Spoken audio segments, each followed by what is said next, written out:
아프리카에 한 나라가 있습니다. 이곳은 1893년 제국주의 시대에 프랑스의 식민지가 되었습니다. 이후 2차 대전 후부터 프랑스로부터 조금씩 자치권을 가져오기 시작해 1960년 8월 7일 프랑스로부터 완전히 독립했습니다. 그토록 염원했던 독립을 이루었지만 또 한 번 불행이 시작되었습니다. 시간이 흘러 2002년 내전이 발생했던 것입니다. 반군인 북부 이슬람 세력은 정부를 구성하고 있는 남부 기독교 세력이 코코아 수출의 이득을 독점하고 있는 것에 불만을 품어 쿠데타를 시도하려 했습니다. 하지만 결국 이것이 발각되자 반군이 전쟁을 일으켰습니다. 이는 5년 내전의 시작이었습니다.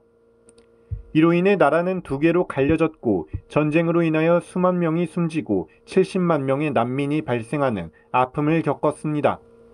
또한 전쟁 자금으로 초콜릿의 원료인 카카오가 쓰였습니다. 정부군과 반군은 모두 카카오를 수출함으로써 전쟁 자금으로 사용하였고 이로 인해 피해 초콜릿이라는 말이 생겨났습니다. 초콜릿은 사람의 마음을 행복하게 해주기 위해 존재하는 것인데 초콜릿의 원료가 전쟁 자금으로 쓰였습니다. 이러한 현실을 마음 아파한 한 사람이 있었습니다. 그는 자신이 할 수 있는 일이 없을까 항상 고민했습니다. 그래서 그는 동료들과 카메라 앞에서 호소를 해보기로 합니다. 그는 마이크를 잡고 말했습니다. 단 일주일만이라도 좋으니 전쟁을 멈춰주세요. 부탁합니다. 부탁의 말과 함께 무릎을 꿇었습니다. 짧지만 진심 어린 호소를 해보았던 것입니다. 이를 본 많은 국민이 감동했습니다. 그럴 뿐만 아니라 정부군과 반군의 마음도 사로잡아 결국 실제로 일주일 동안 총성이 멈추었습니다. 그의 호소로 인해 전쟁이 잠시 멈추었던 것입니다. 이러한 호소를 한 사람은 코트디부아르의 축구 영웅이자 세계적인 축구 스타 디디에 드로그바였습니다. 그는 월드컵 지역 예선에서 자신의 조국 코트디부아르를 이끌고 2006 독일 월드컵 아프리카 지역 예선에서 좋은 성적을 기록해 월드컵 본선에 진출할 수 있게 되었습니다. 코트디부아르는 월드컵 본선에 한 번도 가본 적이 없었지만 결국 주장으로서 팀을 이끌며 사상 처음으로 월드컵 본선 출전권을 따냈던 것입니다. 그의 이러한 호소는 월드컵 본선 진출을 확정지은 직후 이루어졌습니다. 그는 일주일 동안만이라도 전쟁을 멈추자는 호소와 함께 자신들이 코트디부아르의 평화를 위해 더욱 최선을 다하여 월드컵 본선에 진출하고자 했고 그 결과 사상 처음으로 월드컵에 가게 되었음을 강조했습니다. 자신들도 노력했으니 정부군과 반군도 노력하면 전쟁을 멈출 수 있다는 뜻을 담고 있었습니다. 또한 2006년 독일 월드컵 본선 첫 경기 아르헨티나와의 경기에서 비록 패했지만 코트디부아르의 사상 첫 월드컵 첫 골의 주인공이 되며 다시 국민에게 희망을 주었습니다. 또한 코트디부아르는 세르비아 몬테네그로와의 경기에서 사상 첫 월드컵 첫 승을 기록합니다.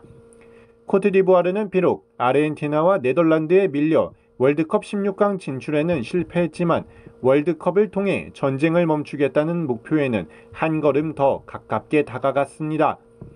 월드컵 이후 드로그바는 내전으로 죽어가는 아이들을 위해 자선재단을 설립하였고 매년 기부하는 행위를 이어나갔습니다.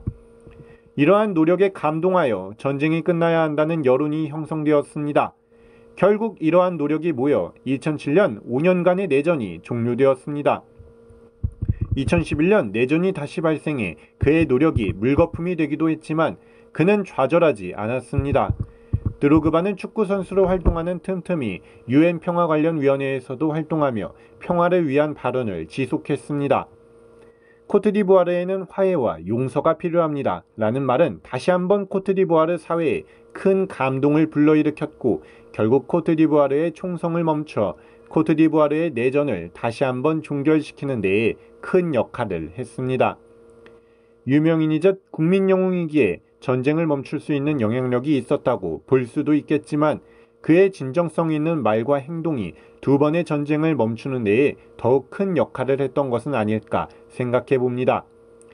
아픔을 겪었던 코트디부아르가 이제는 드로그바의 이러한 진정성 있는 말과 행동을 기억하여 평화를 유지할 수 있기를 바라봅니다. 시청해주셔서 감사합니다. 구독과 좋아요, 알림 설정, 댓글 남겨주신다면 더욱 책임감을 느끼며 제작하기 위해 노력하겠습니다.